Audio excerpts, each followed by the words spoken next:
Marc Caro, bonjour. Bonjour. Alors en tant que membre du jury long métrage, quelles sont vos premières impressions sur ce 20e anniversaire du Fantastique à Gérardmer? En tant que jury, je n'ai rien le droit de dire, donc je ne pourrais pas parler du film, mais autrement, je trouve que c'est comme d'habitude. Il manque un peu de neige, mais autrement, le festival a l'air d'être aussi sympathique que d'habitude. Quel aspect du Fantastique préférez-vous en tant que spectateur et en tant que réalisateur?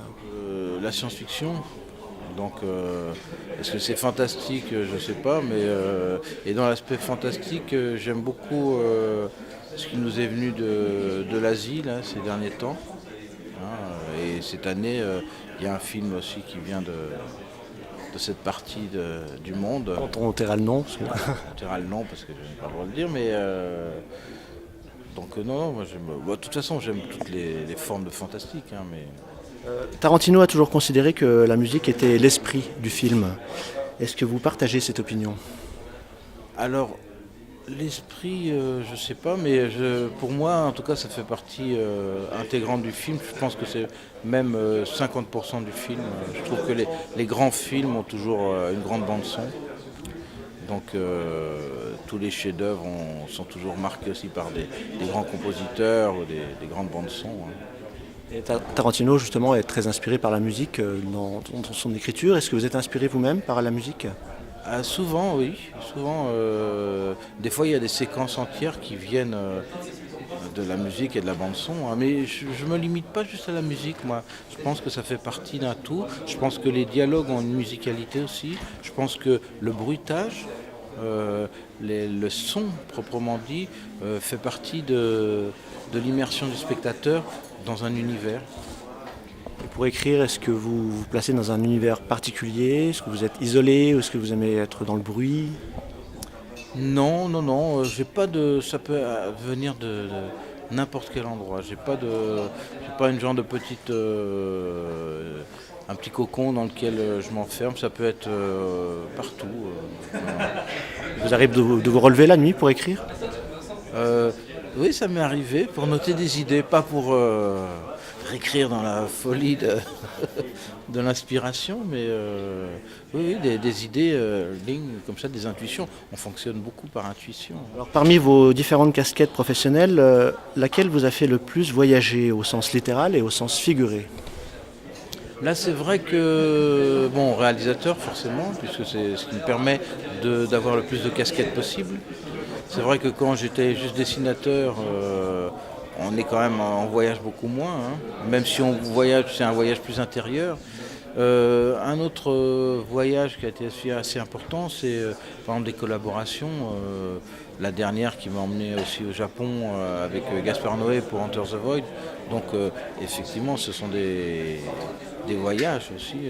Surtout, c'est très intéressant pour moi de voir comment d'autres réalisateurs fonctionnent, parce qu'on n'a pas forcément les mêmes modes de travail et c'est passionnant de voir comment une autre personne se débrouille quand il est confronté aux mêmes problèmes qu'on peut avoir. Oui, alors je vous ai découvert, vous, quand vous travailliez avec Genet, sur le bunker dans la dernière rafale.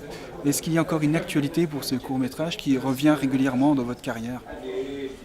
Oui, effectivement, ça revient périodiquement.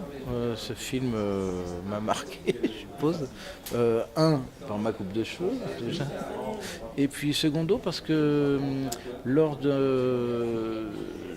festival, de l'étrange festival là, de Paris, ils m'ont proposé pour les 20 ans ou 30 ans de la sortie du film de refaire la bande-son en live, en projetant le film, et de refaire la bande-son en direct comme ça. Et donc c'est ce que j'ai fait. Et là, a priori, au printemps, on va sortir en vinyle cette version sonore. Donc c'est vrai que, comme on disait tout à l'heure, le son pour moi a toujours une importance fondamentale avec l'image, quoi. Et donc là, ça risque d'être intéressant parce que à l'époque, ça avait été fait quand même en mono avec un matériel qui maintenant semble vraiment complètement dépassé. Et le fait de pouvoir revenir utiliser certains sons d'époque, les spatialiser en 5.1 et puis après refaire aussi avec des sons peut-être toujours un peu électroniques et tout ça, mais on est habitué maintenant à une autre forme de sonore un petit peu plus péchue, quoi. Et donc ça a redonné une petite pêche au film, et c'était assez intéressant de voir ça. Je trouve que ça rejoint le thème du film, qui est tout à fait que Ouais. je peux comparer à ce qui est arrivé avec l'histoire de la fin du monde des Mayas.